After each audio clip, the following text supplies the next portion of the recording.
आजचा नाश्ता दिसायला जेवढा मस्त आहे तेवढाच खाण्यासाठी खूपच खमंग, बनवायला खूप सोपी असं आणि झटपट होणारी रेसिपी आहे. आणि ही रेसिपी तुम्ही केव्हाही बनवू शकता आणि सगळ्यांना आवडणारी असेल. तर बाउलमध्ये 1 वाटी जाडे पोहे 2 पाण्याने धुवून घ्यायचे आहेत. आता याचं प्रमाण तुम्ही कमी जास्त करू शकता. जेवढे जाडे पोहे आहेत तेवढाच रवा घ्यायचा आहे. 2 चमचे बेसन पीठ टाकायचं आणि थोडं थोडं पाणी टाकून छान असं मिक्स करून घ्यायचं. आणि मिक्स झाल्यानंतर 1 मिनिटापर्यंतच हे मुरू द्यायचं आहे. 1 मिनिटामध्ये छान असं हे भिजल्या जाते. हे पहा, अशा पद्धतीचं बॅटर हे झालेलं असलं पाहिजे. त्यानंतर त्यामध्ये बारीक चिरलेला पालक, बारीक चिरलेली कोथिंबीर, खिसलेला कांदा चिरून घेतला तरी चालेल, खिसलेली पत्ताकोबी, कुटलेली लाल मिरची, जिरं, चवीनुसार मीठ, थोडंसं अद्रक किसून घालायचं.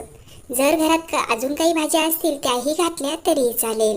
चिमूटभर खायचा सोडा टाकायचा आणि छान असं मिक्स करायचं. आता यामध्ये पाणीही घालायचं नाही.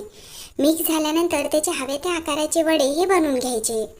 गॅसवर पॅनमध्ये थोडंसं तेल टाकून घेतलं. तेल गरम झाल्यानंतर त्यावर हे वडे टाकून द्यायचे आणि थोडं थोडं तेल टाकून उलट पुलट करून दोन्ही बाजूनी मस्त लालसर खमंग खरपूस असे हे भाजून घ्यायचे. आता या ठिकाणी तुम्ही तळून घेतले तरीही चालेल. आता हे करत असताना गॅसची फ्लेम ही मीडियम ठेवायची, म्हणजे आतमध्येही छान असे हे भाजल्या जातील. तर पाहू शकता, इतके लालसर होईपर्यंत हे बनवून घ्यायचे आणि नंतर काढून घ्यायचे आहेत. तर अशाच पद्धतीने सगळे वडे मी बनवून घेतलेले आहेत. आता वरून मस्त असे कुरकुरीत झाले आणि आतमध्येही छान असे झालेले आहेत.